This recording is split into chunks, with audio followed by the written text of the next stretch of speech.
Right guys, welcome back to Thai Talk with Dan. Now for a number of years I have been sharing subscribers' stories on this channel, and there's a guy that's been following me since the beginning that sent me an email as he has noticed significant changes over the years with what guys are emailing into me.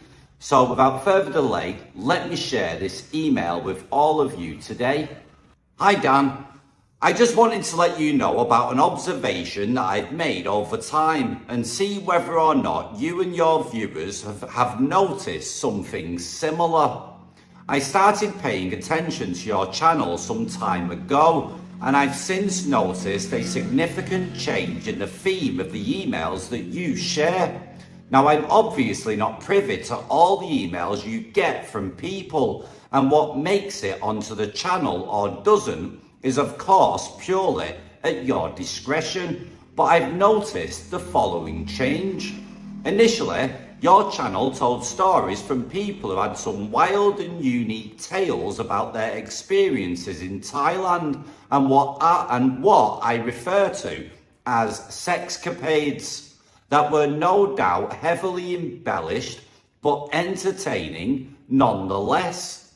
And there were of course plenty of stories from guys who'd been duped pretty hard by bar girls and the like.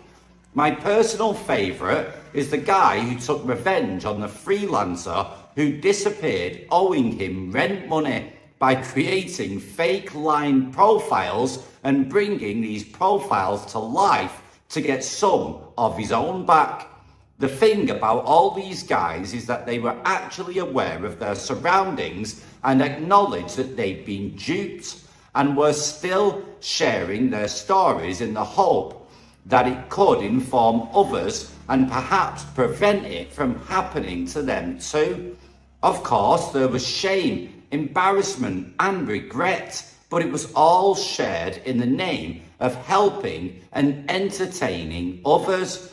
I've got no doubt that you still receive emails in the same vein, but I'm also certain that some of them are so outrageously silly or unfit for YouTube that they don't make the cut. Very true. Fast forward to current day, and there seems to have been a shift whereby the emails are more from guys who've landed themselves in a pickle and are asking for advice.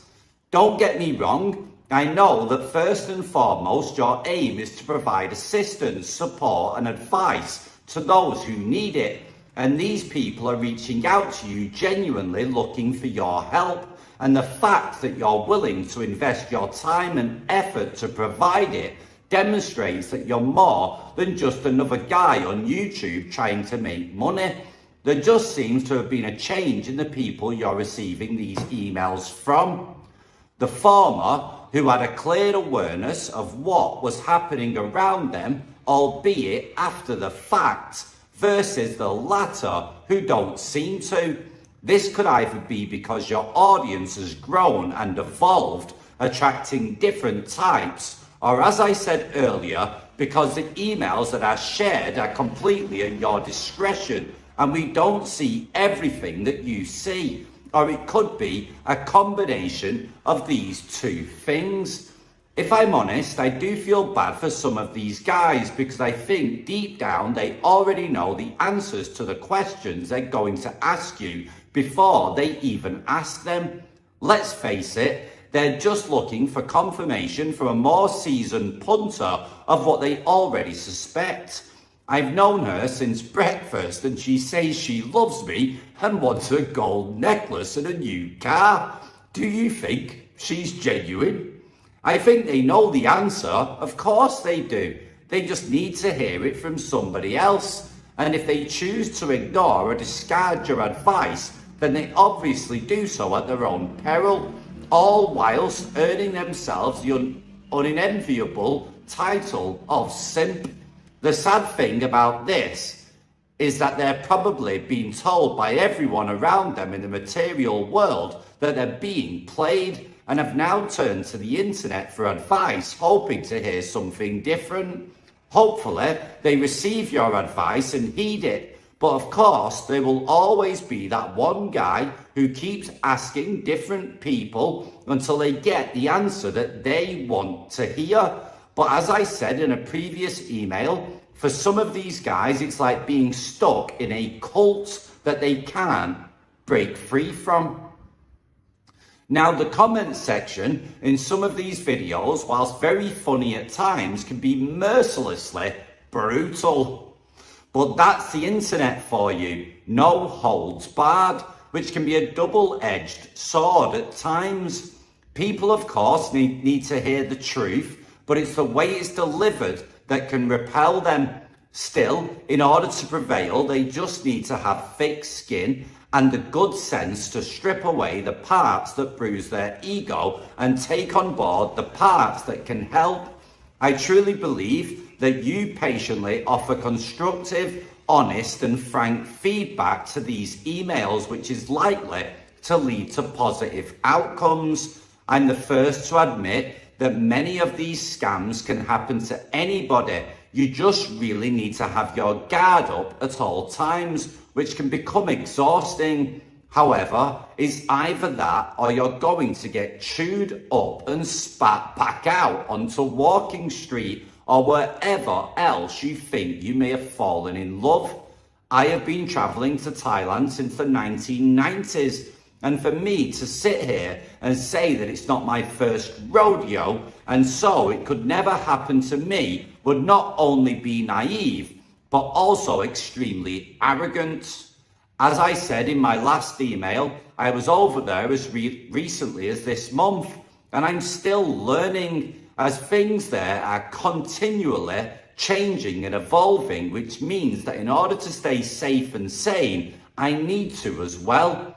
In summary, I'm not saying for a moment that I dislike any of the content, just making an observation. I think anyone who's been watching the channel for any length of time will have seen similar changes take place. After all, it's the nature of things. They change over time, and for better or worse, which is very subjective. The channel is what it is and has plenty of subscribers and viewers, which tells the story.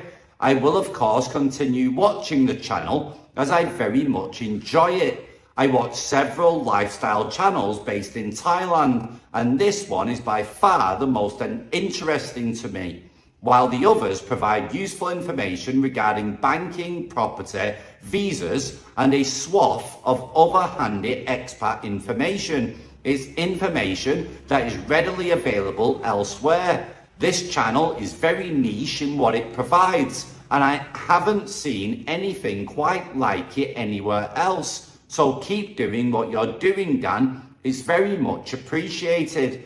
Thanks again, and be well. Regards, John. Right guys, I read that quite fast. I just wanted to get it out there, so hopefully you understood what John had to say. And there has been a lot of changes. Guys, it's more difficult now in the Western world. It's more difficult now back home. Most guys are just existing. They're literally working every day just to put a roof over their head and food in their bellies, and that's it. And a lot of guys have gone through divorces, they've had problems, people have died, they've had traumas, they've had a lot going on. And a lot of guys as well don't get much attention from the female species back home. Let's face it, yeah? It is what it is. And they come over here, and when a pretty woman, a pretty or beautiful or sexy woman is giving you the time of day and telling you that they love you after a few days of being with you, and then after a week or a fortnight saying that they want a baby with you and a future with you, and if you've got the money, you spend it on them because they are making you happy. And then all the red flags start to pop up. They're either cheating, or they're speaking to another man, or you feel like you're just being used for your money and she doesn't love you at all. Let us know what you think. If you've been watching this channel for a long time, have you noticed the changes? Let us know down in the comments. Take care of yourselves and ciao for now. Bye bye.